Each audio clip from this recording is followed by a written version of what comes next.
क्योंकि ये मेरे दिमाग में सबसे बड़ी चीज है कि पिताजी ने अपना जीवन रोजगार के लिए दिया, विकास के लिए दिया, और वो विकास पुरुष कहलाए। और उन्हीं की बात को आगे ले जाते हुए, उनके नाम को आगे ले जाते हुए, उनके काम को आगे ले जाते हुए हम लोगों ने आगे काम करना है। और ऐसा प्रण, ऐसा वचन हमने लिया और उसके ऊपर हम लोग काम कर रहे हैं। इसके बारे में मैं आपसे बात करना चाहूंगा। मैंने महाराष्ट्र से, ये हमारे भाई साहब आए हैं, जरा 2 मिनट आप मेरे पास आइए, क्योंकि आपका काम ज्यादा रहेगा और आप अब नगरोटा में ज्यादा आते रहेंगे। आपका पूरा नाम? अंकुश लाटे। अंकुश लाटे है ये महाराष्ट्र से। और मैंने वहां पे जो डिप्टी सीएम महाराष्ट्र के कई साल रहे, बाला साहब थोरात जी, उनसे मैंने गुजारिश की, क्योंकि मैं उनकी विधानसभा क्षेत्र में गया था और उनके विधानसभा क्षेत्र में जाके मैंने कई वर्ष पहले, पिताजी ने भेजा था, पिताजी के दोस्त थे, उनका बेटा मेरा दोस्त है, एमएलए है वहां पे, एमएलसी है सत्यजीत तांबे, उनके मामा है बाला साहब थोरत। तो मैंने उनसे रिक्वेस्ट की कि आप किसी को भेजें ताकि महाराष्ट्र के मॉडल पे हम हजारों लोगों को रोजगार दे पाए। और लाटे साहब को उन्होंने भेजा। वहां पे महाराष्ट्र में जाके मैंने देखा कि बहुत बड़ा उनका कोऑपरेटिव है और कोऑपरेटिव के तहत उन्होंने हजारों लोगों को रोजगार से जोड़ा है और हर परिवार तकरीबन 30,000 रुपया महीना कमाता है और घर में बैठ के वो 30,000 रुपये महीना उनको आता है। दूध का काम करते हैं, गाय कोऑपरेटिव के थ्रू दी जाती है और गाय का जो दूध है वो कोऑपरेटिव खरीद लेती है। रोज कोऑपरेटिव जो है उस दूध को खरीदती है और हर 10 दिन बाद लोगों को पैसे आते हैं। तकरीबन महीने की पहले साल की आमदनी 15,000 रुपए के करीब होती है और जब दूसरी गाय आ जाती है तो आमदनी 30,000 रुपए के करीब होती है।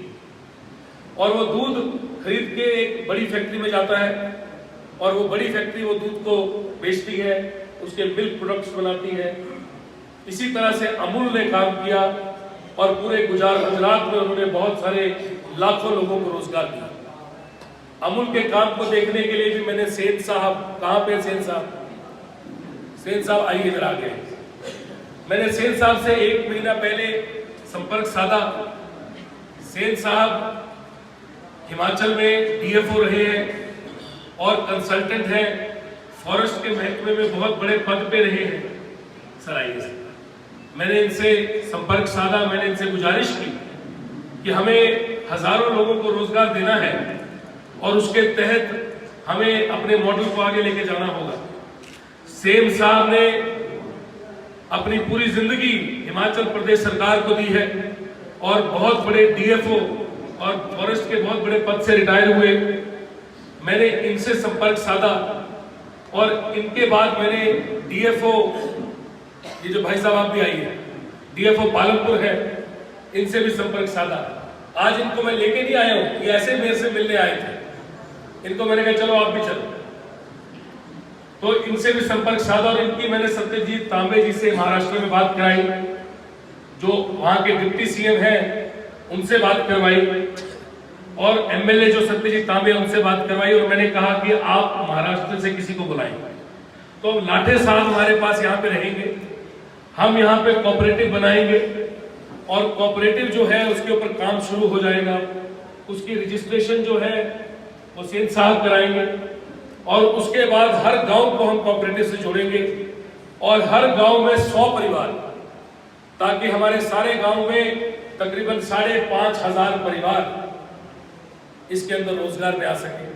और सबसे पहले हम घर में बैठ के लोगों को रोजगार दें और हमारा प्रण, हमारा वचन हम अगले 5 सालों में पूरा कर पाए, उसके लिए काम शुरू करें। यहाँ पे आपको 10 लाख रुपया यहाँ पे कम्युनिटी सेंटर के लिए देता हूँ। आपको जहाँ पे कम्युनिटी सेंटर बनाना हो आप यहाँ पे कम्युनिटी सेंटर बनाएं। इसके अलावा आज क्योंकि बहुत महान इंसान का एक बहुत बड़ा दिन है, इनकी जयंती, और पिताजी की सोच थी कि नगरोटा बस स्टैंड जो कि डिपो है उसका नाम इन्हीं के नाम पे हो। बाबा भीमराव अम्बेडकर जी के नाम पे पिताजी ने वो नाम रखा और वो नाम जिस दिन मैं बना, मैं हमेशा अपने आप को सबसे पहले एमएलए समझता हूँ। सरकार ने पहली बार एमएलए बनते ही मुझे कैबिनेट मिनिस्टर रैंक दे दिया। पहली बार बनते ही इतना बड़ा विभाग टूरिज्म का उसकी जिम्मेवारी दे दी। पिछली सरकार में जयराम ठाकुर जी की जो पिछली भाजपा की सरकार थी, जो अभी 4 महीने पहले थी, उस पिछली सरकार के अंदर रमेश धवाला जी जो कि 7 की विधानसभा क्षेत्र से आते हैं, वो कितनी बार के विधायक हैं और रमेश धवाला जी कितनी बार मंत्री रह चुके। पिछली सरकार में उनके पास ये कैबिनेट मंत्री का रैंक था जो आज मेरे पास है। इतनी बार एमएलए रहने के बाद, इतनी बार मंत्री रहने के बाद पिछली सरकार में जाके उनको ये रैंक मिला कैबिनेट मंत्री का और प्लानिंग कमीशन की चेयरमैनशिप मिली।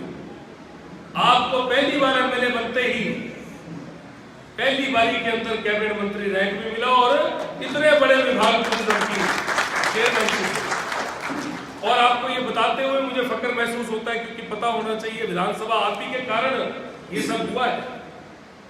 आप पूरे प्रदेश में सबसे ज्यादा मतों से जीते हो, आप जीते हो।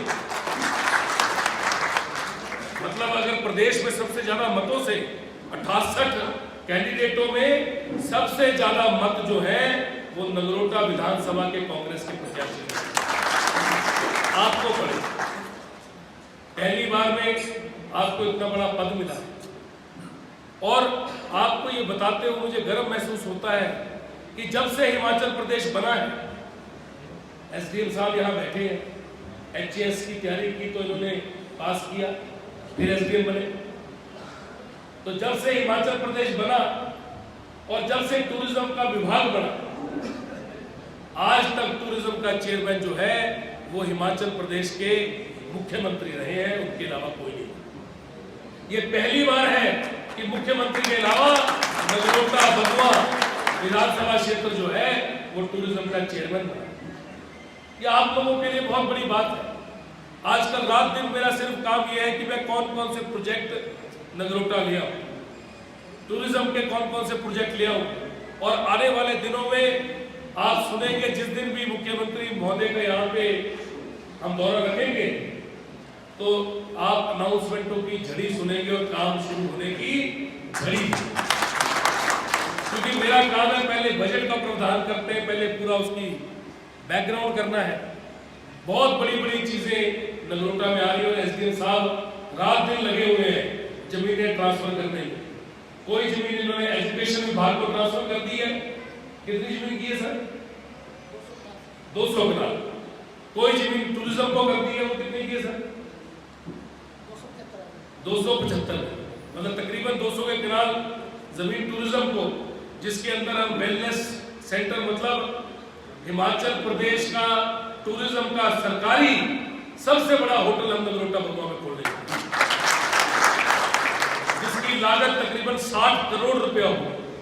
हिमाचल प्रदेश का सबसे बड़ा इंटरनेशनल फाउंटेन हम नगरोटा बगुआ में बनाने जा रहे हैं, जिसकी लागत तकरीबन 35 करोड़ हो, जिसको देखने पूरी दुनिया आएगी। इसके अलावा हम बहुत सारे टूरिज्म के प्रोजेक्ट ला रहे हैं जो मैं अभी ऐलान नहीं करूंगा। पर मॉडल स्कूल जो कि डे बोर्डिंग मॉडल स्कूल है, जिसको पूरी दुनिया देखने आएगी ऐसे स्कूल को, और गवर्नमेंट का स्कूल जो कि तकरीबन 100 करोड़ रुपए से बनेगा, वो नगरोटा बगुआ विधानसभा में बनेगा। और इसकी अनाउंसमेंट सीएम साहब आगे करेंगे। मैंने ग्राउंड्स के काम को शुरू करना है क्योंकि पिताजी ने बहुत सारे इंस्टीट्यूशन ला दिए। मैंने अब बड़े बड़ी चीजें उन इंस्टीट्यूशनों को सुंदर करना है, नगरोटा को सुंदर करना है।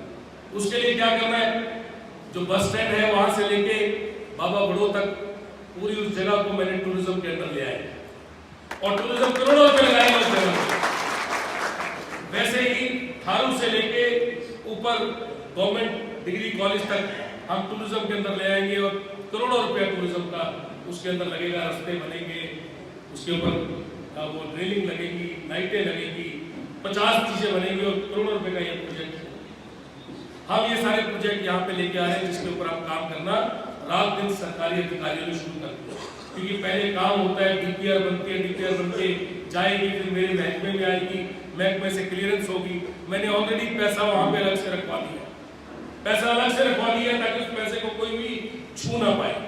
और वैसे ही पूरे प्रदेश की अलग अलग कंस्टिट्यूंसियों के लिए मैंने पैसा अलग अलग जगह से सीएम साहब से बात करके रखा। मैं सिर्फ इतना कहना चाहता हूं कि हिमाचल प्रदेश के यशस्वी मुख्यमंत्री